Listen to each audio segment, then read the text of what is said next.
It is an expensive speaker, and of course that will make it rare.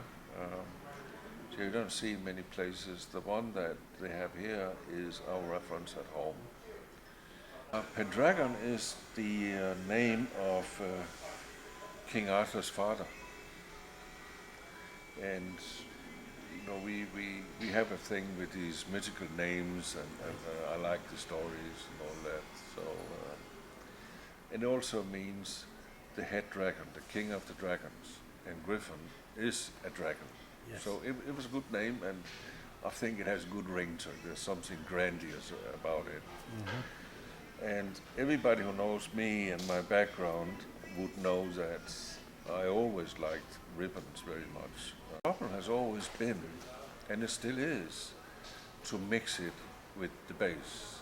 Like, you can have a band of the best guitar player in the world, the best drummer, the best singer, the best of everything, and put them on a stage and they can't play together. Yeah. So it's not only a matter of having the best of something, you have to make it work as a whole. As a whole, right? yes. This interface between ribbons and conventional drivers, because you would need conventional drivers for the bass, you cannot do that with a ribbon, has always been a challenge.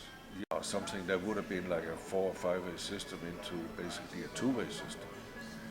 And you can make great crossovers, but there's no crossover like no crossover at all. Yeah, yes. So you get this seamless performance out of the ribbon. And because it goes so deep, we could make a very, very good transition to the bass system, especially because we have an active bass system. So we could tailor-make the performance of this amplifier to match this specific ribbon in a very seamless way that usually is very, very difficult. In the older days with the Infinities, you would just find a big PA amplifier, something like that, and hook that up to the bass system. And it would have the power to drive it, but it never secured any good interface between them. And we got that certainly under Pendragon because we had this experience from the Poseidon, the first system. We also used active bass in the Trident 1 and 2. So we generate a lot of experience in that, and I'm a very strong believer in these hybrid systems with an active bass. We call it semi-active speakers. Or do you achieve phase alignment without DSP? Well,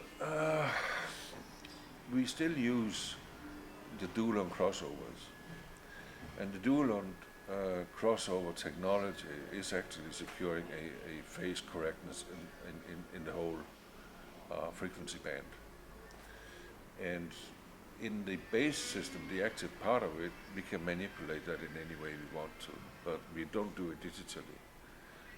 Most people that would make a digital power bass amplifier would probably just throw in a digital amp because it's cheap, it's easy.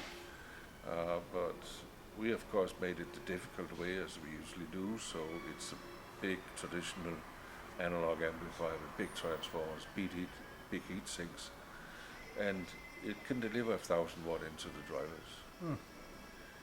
So it's a lightning fast system.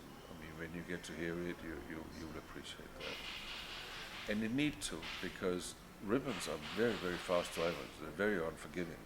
Yes. You cannot have a sluggish bass, with a lot of overhang. And that's often the problem with bass systems is that either you can have a few very big drivers, or you can have a lot of smaller drivers. We always like the idea of smaller drivers because they have less overhang. I mean, So they sound tighter. in my opinion, yes. Yes. So thank you very much.